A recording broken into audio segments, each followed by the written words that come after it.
back with comedian David Boyle, and I'm quitting alcohol. So I've come to a different nook today. I've changed it up.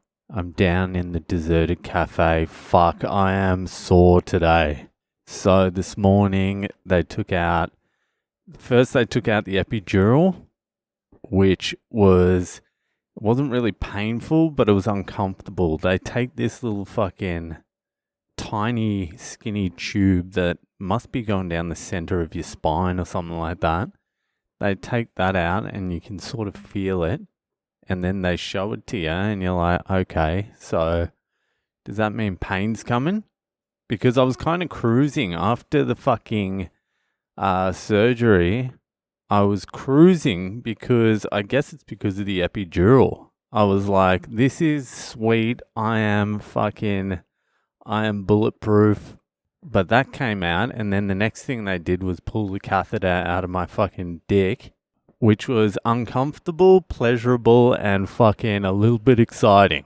I enjoyed it. I enjoyed the part where it left and I took possession of my penis again. It sort of felt detached from my body for the last 4 days. So it was good having him back. Happy to have him back. But yeah, that was also a little bit uncomfortable. And then the doctor was like, yeah, there's residual epidurals, so you should be fine for a while. If you're feeling any pain, don't hesitate. Don't hesitate to ask the nurses for some painkillers. They're there to give them to you. So I was like, I don't think I'll be needing painkillers. This isn't my first rodeo. I'll be fine. And like 2 hours later, I could barely move. I was like, fuck, what is going on? And then I called the nurse over. I'm like, what's going on? She's like, yeah, it's probably all the nerve damage from the surgery. Oh, that hurts.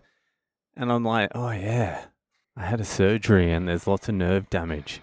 Because this surgery, they didn't do the talc thing. They did the thing where they fucking scuff up the skin inside your rib and let it fucking stick itself together and heal shut. So there is nerve damage inside my fucking rib cage, but I hadn't been feeling it because the epidural was numbing the whole fucking area, and I thought the epidural wasn't even working. I was like, it's probably not even working. I can feel the ice. They do this ice test.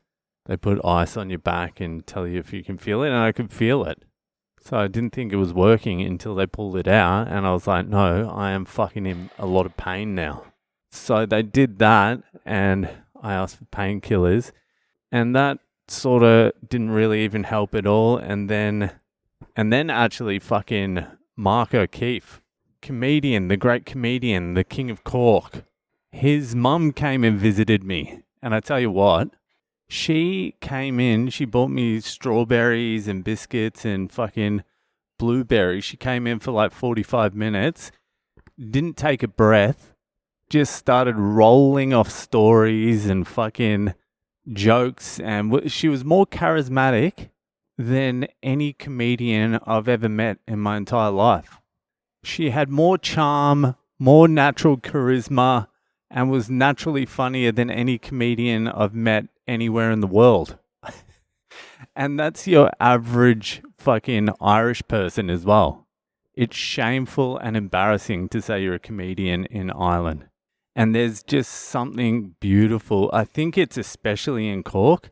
There's something musical about the Cork way of speaking, the Cork Irish accent. It's fucking musical. I swear, I was in bed yesterday and the guy next to me, who's an old guy, he was talking and I was sort of a little bit drugged up, and I was like, oh, why is this guy reading like his book or some poetry? I'm like, oh, whatever he's reading out is fucking beautiful. I'm like, this must be like ancient Irish poetry or something. And so I started listening to him because I wanted to hear the words of this poetry. And the cunt was just on his phone talking to his wife or something. Talking to his wife about things she should bring and what they're going to do over the next couple of days. He was just reading a list. He wasn't even reading it. He was just reciting a list that sounded like poetry. It's got this natural fucking musical quality to it. I love it. I could sit there and just listen to the Cork Irish accent fucking all day.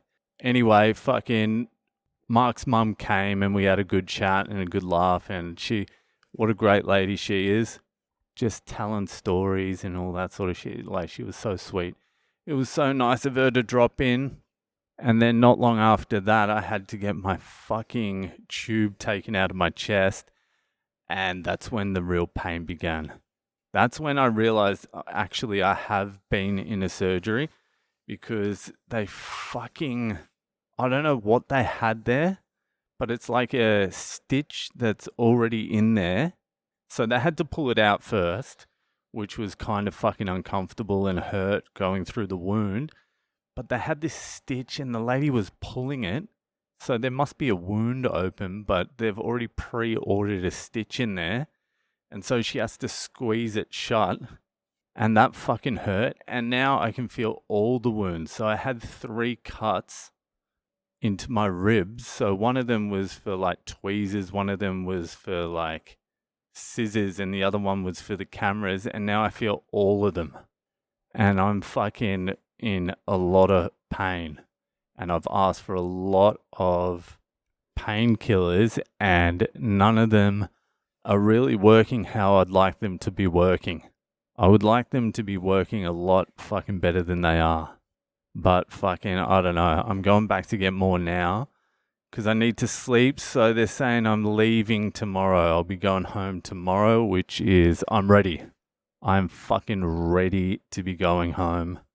I'm feeling fucking exhausted now and sore and shook. And I just feel like I'm drugged out a bit as well. My body needs to fucking get off the drugs too. So I just want to get back and start recuperating. Anyway, my mouth is dry as fuck and I've got no water. So I'm gonna fucking go now.